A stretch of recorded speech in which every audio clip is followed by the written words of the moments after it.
Amma kan waliin ilaallu logaritmic functionidha. Baay'ee isiniif haaraan ta'u sababni isaas kutaa 10tti tuttuqxaniittu kutaa 12tti immoo deriveetiivii isaanii fa'aa ilaalaa turtanii kutaa 11tti immoo yuunivarsiitii ilaalaa turtanii jechuudha. Kanaaf waa'ee logaritmic functionii baay'ee isiniif haaraataa jedhee yaadu. Definitioniin isaa logaritmiin definitionii jechuudha. Y is equals to log of the base b and x immoo jijjiiramaa yoo isiniif ta'e inni kun logaritmii jedhamaa jira. If it fulfills two condition yoo maal ta'e x keessan 0 ol yoo ta'e b keessanis 0 ol yoo ta'e fi b keessan 0 tokkorraatii adda yoo ta'e jechuudha. Yoo yaadattu ta'e exponential functionis akkuma kanaa jenneetu garuu x keessa waan barbaade ta'uu danda'a jennee turre jechuudha. So b'n exponential irrattis 0tii olitti ta'uu qaba, darbii immoo tokkorraatii bilisa ta'uu qaba jechuudha. Definitioniin isaa inni kan biraan it is inverse of exponential function. It is inverse of exponential function jechuun inversii exponential function yeroo barbaadanii gara logaritmiitti naannessuu qabdudha.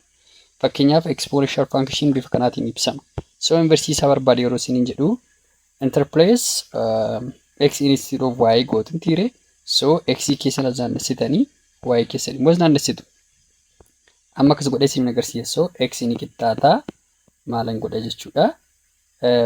B is the power of y godha jechuudha. Wal jijjiireen jira gama iddoo sana wal gaggeessitanii jira. Bakka wal jijjiirsen jira jechuudha. Akkasittiin ibsama. Kun immoo karaa biraa akkamittiin barreeffamuu danda'adha. Inni kun inversii isa kanaa yoo ta'e akkamitti barreeffamuu danda'a yoo jettan gama lamaaniyyuu logii the base of b fudhattu jechuudha. Log of the base b x godha jechuudha. Iddoon isa kana. Kan isa kanas log of maalan godha is equals to jedhetanii log of godhetaniin y b the power of y time b godha jechuudha. Jallisaas b godha jechuudha. So b taati. Isheen kun tokko bakka buuti. Y keessan immoo acha 0 sinuufuu maal siniif kenna jechuudha. Final answer keessan siniif kenna. Final answer keessan isa kam jechuudha. Y is equals to log of gootanii ishee x the base b gootan siniif fida jechuudha. In general isheen kun kan faana wal qixadha. Isheen kun ishee kana faana wal qixadha jechuudha. Fakkeenyota fudhannee immoo baay'ee isa barbaadna. Fakkeenyota fudhannee baay'ee isa iddootti barbaadna jira jechuudha. Examples jedheen jira. Find the inverse of the following function kan jedhu jira. Amma irratti kan kaa'amee jiru kana inversii sanaa barbaada amma gaa. Wanti isin dagachuu hin qabdan f of x keessanii y wajjin wal qixa akka ta'e hin dagatiina. F of x kan jettu kun iddoo tokkotti y wajjin wal qixadha. So akkasitti bakka buustanii yoon solution a isinii barbaadu solution of a qofa ta'uu hin taane hunduma isaa isin barbaada to the power of x jedheera mitiire which is equals to f of x faana tokkodha which is equals to y faana wal qixadha. Hence y is equals to the power of x hin qaba. Interchange x and y. X fi y bakka wal jijjiirtu jechuudha garuu inversii barbaadan. So f inversiin koo ni qixxaata jechuudha. Isa barbaadaaf jecha ni qixxaata jedhetanii x lafan buusa. Lafan buusa x godhetanii which is equals to y immoo olan baasaa jechuudha iddoo tuutti. The power of y jedha jechuudha. Gama lamaan saayuu maal fudha jechuudha. Log the base 2 fudha. Log the base 2 jechuun log of x godhetanii the base 2 is equal to b jedheen ture miti gubbaatti right. So 2 jettu log of y gootanii I mean to the power of y. To the power of y qabdu the base 2 gootu jechuudha. Wanti isin dagachuu hin qabne egaa gara fuulduraatti immoo propertoota waliin ilaallu jira. Propertoonni nuti waliin ilaallu kam ture log of gootanii b ta'ee b the power of y jedhatana which is equals to y keessan duubatti naannessaa.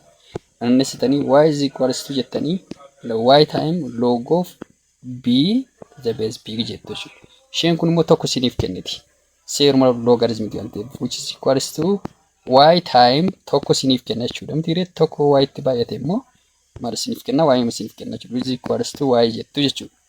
In the same way ani isa kanaas maal gootu jechuudha kan isa kanaas y keessan gara duubaatti buufattu which is equals to y time log of t the base t jettu jechuudha. Isheen kun maal isiniif kenniti akkuma amma tokko isiniif kennite isiniin jedhee ture. Tokko taati kanaaf y keessan qofaatu isiniif jechuudha. Y keessan qofaatu isiniif. Kanaaf amma maal gochuutti hin jira jechuudha. Which is equals to y isin jechuutti hin jira jechuudha. Kanaaf isheen kun hin baddiqa tokko walqixaate kan mataati. So simply kamiif kan walqixxeessuutti hin jira ishee kanaa fi ishee kana. Walqixa miti gidduu isaanii kan jiru kamiyyuu. Then y is equals to log of the base 2 log of the base 2 x dha jechuudha. Inversiin isa a irra jiru. Kan isa b irra jiru b irratti kan naaf kennamee ture immoo b irratti kan naaf kennamee ture meen laala. Power exponential function dha. 3 the power of x plus 1 dha jechuudha. 3 the power of x plus 1. Y is equals to 3 the power of x plus 1 dha jechuudha. So inversii koo barbaadadhu kana daga inversii ittaniitu inversii akka ta'e hubattaniitu jedhee yaada. Which is equals to f inverse of x ifaan argite isheen kun jechuudha kun. So haaluma wal fakkaatan isa kanas barbaaduudhaaf jechuudha. X fi y interchange wal gochuun qaba jechuudha. So f inverse of x koo ni qixxaatti maal gochuun qaba? X y bakka wal jijjiiruun qaba. X fi y bakka wal jijjiiruun qaba. X is equals to jedhetaniin maal gochuun qaba? 3 the power of y plus 1. Amma kallattii maal maal fudhatta jechuudha? Gama lamaan iyyuu the base logii the base 3 fudhatta jechuudha. Logarithm of the base 3 the power of x gootu is equals to jettanii logarithm of gootanii 3 the power of y plus 1 y plus y ifama blackboard kooti 3 gootu jechuudha. Then amma gaa ishee kana solve gootu. Ishee kana yeroo solve gootan immoo ishee kana akka tokkotti fudhattanii duubatti naannessitu. Kunoo karaa sirraanii keessu jechuudha. So logarithm of the base 3 x koo ni qixxaata jedhetanii y plus 1 itti cufeetanii logarithm of 3 the base 3 dha. Isheen kun immoo tokko akkasiniif kennitu fakkeenya a irratti isiniif hojjedheera. So logarithm of 3 the power of x ni qixxaata maal kennitu jechuudha. Y plus 1 naaf kennaa jechuudha. Again hamma y qofaatti argachuutti deema. Waan hiikoo kana negatiiva asan fidaa jechuudha. Negatiiva asan fidaa jechuun logarithm of x the base 3 logarithm of x the base 3 minus 1 taati jechuudha. Is equals to y godha. Qofaatti hafee jira jechuudha y koo. So f inverse koo ammasitti maal ta'ee jira jechuudha. Which is equals to logarithm of x the base 3 minus 1 dha jechuudha. Qophaa isheetti dhawaaniin sun kana taati. What about the c irra jiru? Inni c irra jiru immoo c irratti kan nuuf kenname example keenya ilaalla.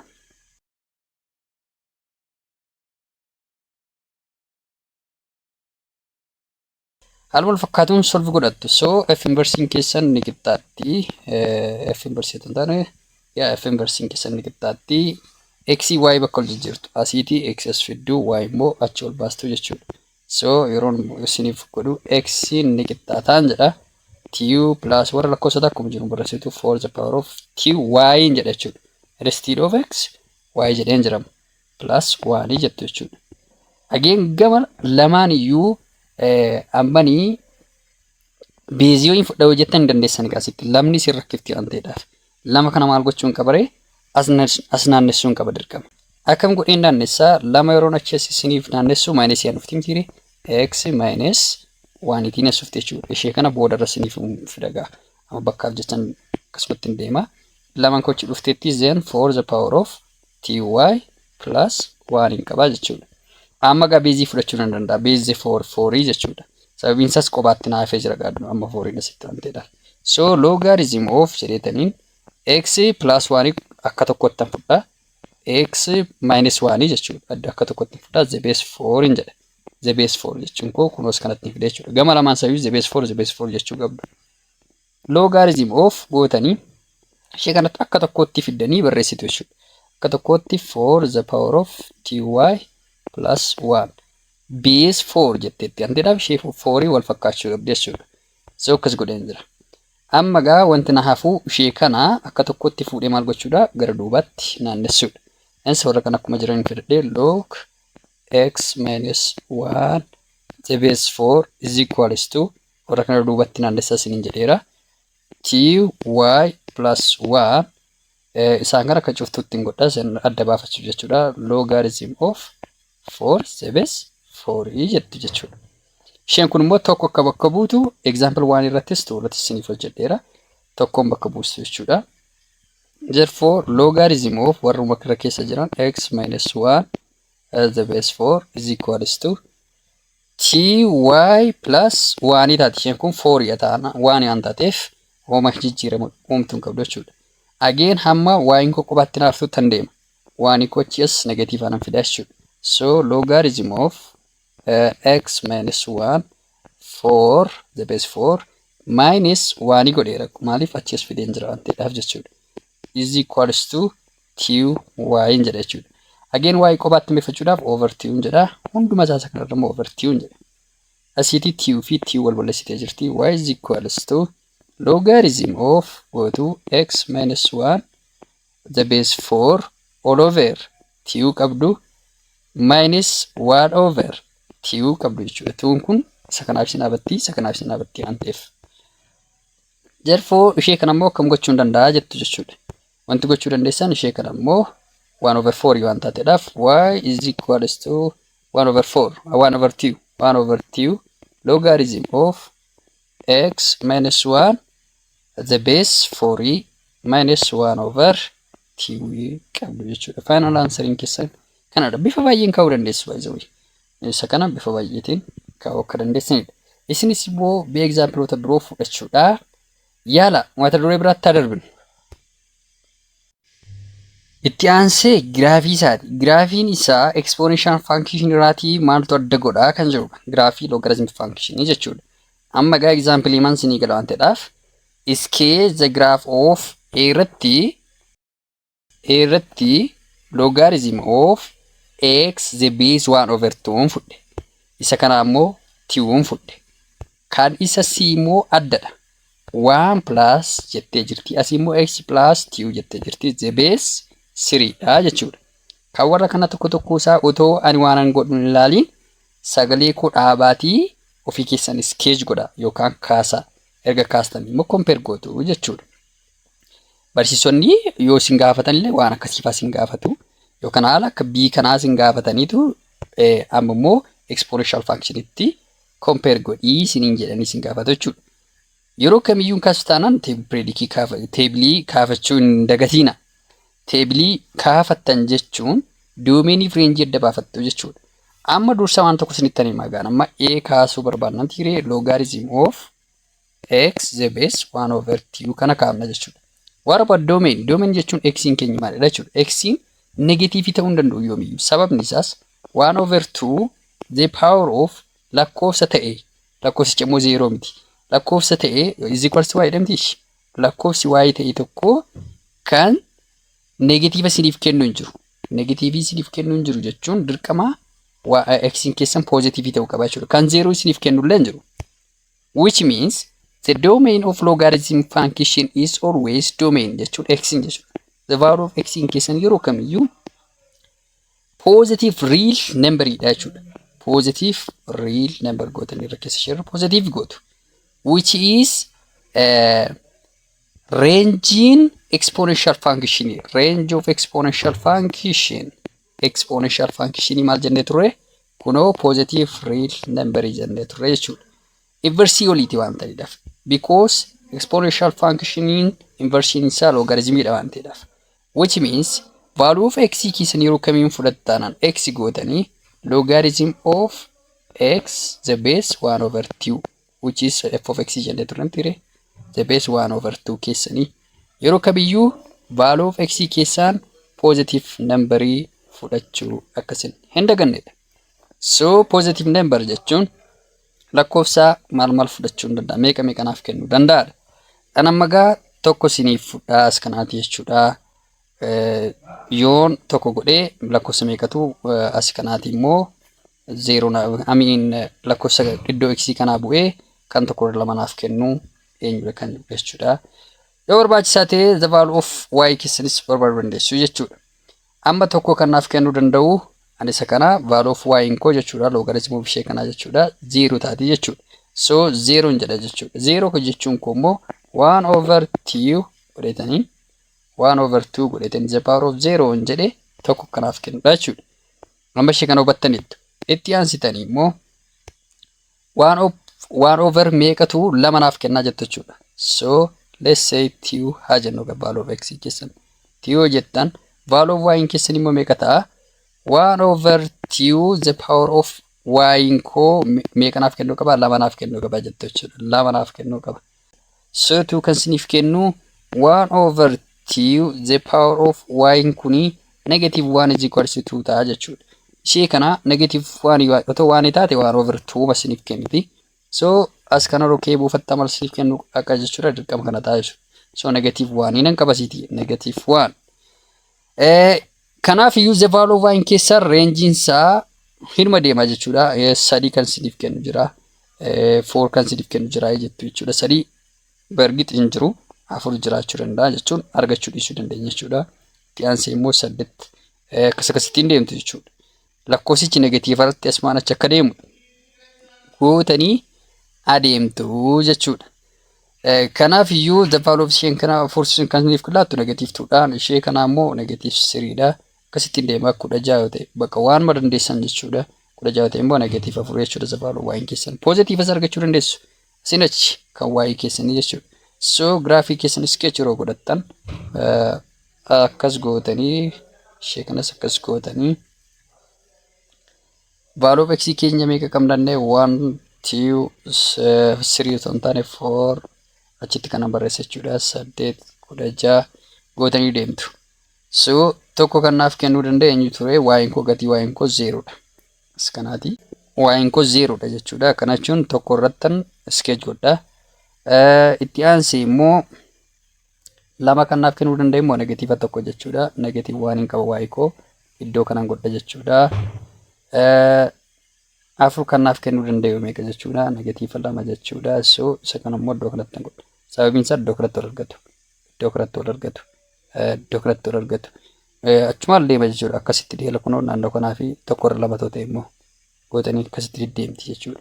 Guddachaa deemti vaaluun keessan. So hamma guddachaa deemu immoo poointii keessan immoo kaawwachaa deemtu jechuudha. Graafiin keessan iddoo negative 4 isa ta'e naannoo kanatti jechuudha. Kunoon immoo naannoo kunoo 8 fi 4 iddoo kanatti wal argu jechuudha. Tuqaa iddoo kanatti godha. So tuqaas kanan godha jechuudha. Graafiin keessan kana keessa baheetu achi ol guddachaa adeemaa jechuudha. Isin immoo bareechitanii kaafattu. Graafiin kanii exponential function immoo compare gochuu dandeessu jechuun 1 over 2 the power of x graafiin isaa maal fakkaata jechuu dandeessu jechuudha. Graafiin isaan isa kanaa kan isa kanaa amma dikee hidhamitiire kana jechuun hirrachaa akka deemu ni beektu jechuudha. Inni immoo tokko keessa akka qaxxaamuru kana dura isiniif kaaseen ture graafii isaa. Lakkoofsa poozitiivaa kan y tokko keessa kan qaxxaamuru. Y tokko kana keessa bu'ee asiin achi akka inni deemu jechuudha. Graafiin kun akkamidha yoo naan jettanii symmetrikiin isaa y is equals to x jechuudha. Symmetrikiin isaa y is equals to x dha jechuun graafonni kun jallatanii eenyu keessa wal ilaalu jechuudha. Y is equals to x keessa wal ilaalu jechuudha bareechitanii yoo kaafattan. Graafiin isa kana fakkaata. Mee kan isa lammataas akkasuma yoo kaaftan kana jechuun kan 2 is equals to logarithm of isa biira jiru jechuudha. X the base 2 yoo kaaftanisi kan eenyu bartan jennaan kan exponentially bartan jedha teebilii kaasuu isin gaafata jechuudha. Akkas gootanii otoo teebiliin kaafatin iyyuu ani isa kana increasing ta'uu isaanii beektu. Increasing ta'uu isaanii beektu jechuun approaches to godhee akkasitti akkachi ol deemu beektu jechuudha. So maal keessa immoo wal ilaala jennerra symmetric jechuun y is equals to symmetric jechuun y is equals to x faana keessatti ol ilaalaa jechuun kana fakkaatee akkamitti of ilaaluu danda'a kan ilaaltu jechuudha. Hansaa immoo akkasittiin kunoo achi gad akka dhufu bartuu jechuudha. Maaliin bartuu? Isa amman siniin jedhu kanaan exponential functionidhaan bartuu jechuudha. Isa kana kan isa jala jiru kana log of x the base 2dha.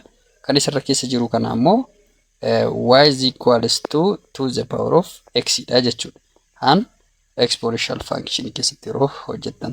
Isa kana kunoo isa kana to the power of x immoo kunoo kana san jedhee kanaadha jechuudha. What about the third one? Kan isa sadaffaa sun xiyyeeffannaa sin barbaada. Maximum point fi minimum point isaa wadda baaftan hin badhugaa kan isa kana. Kan isa lammataa jiru. Yookaan sirriitti kan isiniif kenne. Kan isaa beeqa isiniin jedheen ture 1 plus or 2 plus. Okay, let's see it. 1 plus logarithm of x keessatti x plus 2 the base 3 jennee ture jechuudha. Doomii barbaaddu gaa jalqaba. Doomeen keessan yeroo kamiyyuu real number ta'uu qaba. I mean positive real number ta'uu qaba jedhamtiire. Is equals to x greater than 0 ta'uu qaba jechuudha. Kana jechuun x plus 2 nan isa kana amma instead x plus 2 should greater than 0 siniif ta'uu qaba jechuudha. X plus 2 should greater than 2 jechuun ishee kana acha 0 nan isitan x greater than negative 2 jechuudha. Isheen kun negative alas naannofti waan ta'eef lakkoofsa negative 2 fi 2 all keessa buufachuu qabdu jechuudha. Y keessan argachuudhaaf jecha. So anammanii value of y koo waan barbaade naaf kennuu hin danda'a. Garuu negative 2 fi 2 all naaf kennuu akka qabu qofaa beekuun qabachuudha. Giraafii keessan teebilii keessan buufachuu dandeessu jechuudha. So negative 2 irraatii kaatanii negative 2, negative 1, 0, 1, 2 jechaa jechuudha. This is value of x. Log of isa nuuf kennee sana ammoo. Isa nuuf kennee sana 1 plus jedhamtiire 1 plus logarithm of x plus 2 the base 3 ishee jettu immoo akka value of y itti fayyadamtanii teebilii keessan. So anamba kana waan an beekuun akkasitti yoo godhattan isin xumuruu waan dandeessaniif giraafiin isaa dirqama maal ta'uu qabu. Dirqama negatiiva lamaa gadi kan ta'an negatiiva lamatti approach gochaa kan deemu isinitti himaa jechuudha. Kana jechuun asii gadi yoo sararattan kan ammoo isin achi yoo sararattan negatiivtuun as kana jira jechuudha. Negatiivtuun keessan asymptootidha. Vertical asymptootidha jechuudha. Isan qaxxaamuruudha amma sanas ta'u kana. Giraafiin keessan immoo positive waan ta'eef lakkoofsichi immoo inni jalaa beeziin 3 waan ta'eef 3 jechuun lakkoofsa guddaadha. Tokkorra 3 ta'u jedhee ta'e decreasing jechuudha kun increasing jechuudha. Giraafiin keessan lakkoofsa kana akkas gochaa isin achi deemaa jechuudha. Kana jechuun it is increasing jechuudha. Garuu lama kana hin qaxxaamuru.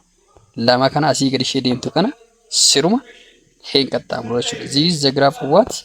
Kun giraafii maaliiti? 1 plus logarithm of x plus 2 the base 3 jechuudha. Barsiisaan waan isin kaastan completely sana ta'uu qabaa osoo hin taane approachii keessan siniif ilaala jechuudha. Approachii isin fayyadamtan itti siniif ilaala. Amma instead of increasing kana otoo isin decreasing gootanii akkas gootanii kaastanii barsiisaan x isin jalaa godha jechuudha. Kan inni barbaadu barataan sun maal godheera increasing moo decreasing isaa fayyadameera isin ilaalaan ala approachii dirqama maal keessa qaxxaamuruu qaba maal ta'uu qaba sana hin ilaalu jechuudha. This is what I am suggesting you. Gaaffii yoo qabaattan lafa kaa'uu dandeessu yoo giraafik irratti isiniif hin galle ta'e. Itti aanee kan dhufu propertiiwwanidha. Propertii logaritmii jechuudha. Logarithm of the base 10 mee yaadadhaa kutaa 10tti waan baranna. The base 10 taanaan common logarithmii jedhama. Logarithm of a jenna callisnee. A ishee kana hamma callisnee jalasaa beezii barreessinu a jennee pirisum goonaa jedha. Kana jechuun 10 hin barraa'udha irra deebiin barraa'udha. Yoo akkasitti sii kenname jallisaa 10 akka ta'e beekii mattidha. So yoo laan of a jedhee siif kenne immoo the base e akka isheen taate hin dagatiinaa jechuudha. Ishee kana lamaan barreennaan wanti nu dhibu hin jiru. Mee kana irratti hundoofnee propertii haa ilaallu. Logarithm of a time b maal ta'a kan jedhudhaafi yoo yaadatu ta'e lamatti ishee qooddu a fi b sana maalitti qooddu hidhamuudhaan qooddu jechuudha. Log of a plus b jettu jechuudha. The base 10 akka jirtu immoo hin dagatiinaa lamaan isaaniif iyyuu. The base 10 kan jettu immoo common property isaa ta'an ta'eedhaaf isarratti hundoofnu. Yoo a over b jedha ta'e immoo akkuma kanaa ta'e garaagarummaan isaa maalidha? Isheen kun hidhawutti jijjiiramti jechuudha. Hir'isutti jijjiiramti. Logarithm of a minus hin jedha jechuudha. Kun ishee kana minus itti jijjiiran jira. Logarithm of b hin jedha jechuudha. Fakkeenyaan immoo baay'ee isiniif gala. Itti aanee logarithm of the base a amma irra keessis a yoo taate irra power of r qabdi yoo taate immoo ishee maal goota jechuudha. Kana jalqaba hojjechaan ture waan ta'eedhaaf kun tokko'a then r immoo duuba naannessaa isiniin jedheen ture jechuudha. So r ma qofa isiniif taati logarithm of a the base a taati which is equals to kun tokko erga taate r isiniif kenniti jedheen isinitti himee ture jechuudha. Kun r dha. Kan itti aanee jiru immoo kunis a dha. The power of jetti isheen kun the power of logarithm of the base a r yoo ta'e kan isa kanaas akkuma isa kanaa maalidha jechuudha r dha jechuudha. Wantoota kana bartan jennaan warri kaan salphaa akka ta'e hin dagatiina. Mee exampleota fudhannee haa ilaallu. Example jalqaban isin fudheeru logarithm of 5 time t dha jechuudha. So isheen kun akkam taate jechuudha logarithm of 5 plus logarithm of t dha jechuudha. Isa gubbaa iddoo baay'isuu maal godhaa isiniin jedheera waan ta'eef hidhuu godhaa isiniin jedheera waan ta'eedhaaf. Kan isa kana amma maal godhaa isiniin jedhee hir'isuu godhaa isiniin jedhe. Logarithm of meeqa ta'a jechuudha inni kuni 6 minus logarithm of meeqa jechuudha 4. Yoo barbaachisaa ta'e immoo ishee kana sasalbisaa. Kanaaf kana yoo salbistanii lama yoo salbistan logarithm of meeqa isiniif kenna jechuudha logarithm of 3 inni rakkeessa 3 isinii kenna jechuudha minus inni jalaa meeqa isiniif kenna 2 isiniif kenna logarithm of t faanas wal qixaa jechuudha. Kan itti aanee dhufu the base power of a isin isan jedhee ture irra keessa ishee lama qabdi. So isheen kun simply maal taate jechuudha 2 gara duubaatti naannessitu 2 gara duubaatti yoo naannessitan logarithm of 8 the base jechuudha isheen kun 8 jechuudha which is equal to isheen kun tokko isiniif kenniti which is equal to 2 times 1 isiniif laata jechuudha. So 2 mataa deebisee jechuudha. Finally ishee kanaa anisa kana immoo maal isiniif kenna jechuudhaaf irra keessa ishee maal godhaa isiniin jedhee ture r godhaasa jedhee ture jedhee irra keessa r ta'e r ta'a jedhee akkasittiin gadi fidee lama san isinii barreessan r barreesse sana asitti immoo lama barreessaa jechuudha. Lama qabdu deebii keessan kana. Itti aanee kan dhufu immoo f fi e kun triikiidha jechuudha. Isaan kana irratti of eeggachuu qabdu. Amma barataan iddoo kanatti akka inni lama jedhu shakkiin qabu. Asitti garuu inni kun 6 the power of 2 jedha malee akka ishee kanaan lama jechaan jiru jechuudha. Itti daazin maateera kunoo asitti sadiidha asis sadiidha jechuudha. So haala wal fakkaatuun kunis sadiidha kunis sadiidha. Garuu iddoon kuni 2 the power of 6 kun akka lamaatti ilaalamti jechuun wal faana barreeffamuu qabdi jechuudha. So 6 the power of 2 ta'a deebiin koo malee 2 ta'u which is equals to 36 dha jechuudha. 6 the power of 2 keessan immoo please kanarratti akka of eeggattan barsiisaan qormaata irratti akka naaf fideen ayyaadadha wanta kana argadhee jiran jira. Itti aanee kan dhufu immoo kan isa kanaati. Isa kana akkamitti simplify gootu isa jedhuudhaa fi isheen kun duuba akka naannoftu hin dagatiina yeroo kamiyyuu gadhufti. Because jalli ishee maal qabdi waan ta'eedhaaf gara beekannoodhaan the base 10 qabdi waan ta'eedhaaf. So 4 kun an fidadha. Logarithm of meeqa kanaaf ta'e jira jechuudha 4 over 3 nan qabaa jechuudha. 4 kun egaa kan hunduma isaaf dhaabbatti. Kan isa kana immoo property 2 irratti maal jennee ture property isa lammataa irratti 4 keessan akkas godhattanii cuftuu barattanii kun hir'isuun adda baatii jenneerra. Logarithm of 4 jettanii minus logarithm of maal jettu 3 jettu jechuudha. So cuftuudhaan ittiin cufadhaa jechuudha. Final answering keessa maal isiniif ta'e kan isa kanaa kana isiniif ta'a. Fakkeenyota biroos fudhachuudhaan yaala isiniin nan jedha. Wanti sirreessuu jiraates natti himaa nan sirreessa. Galatooma.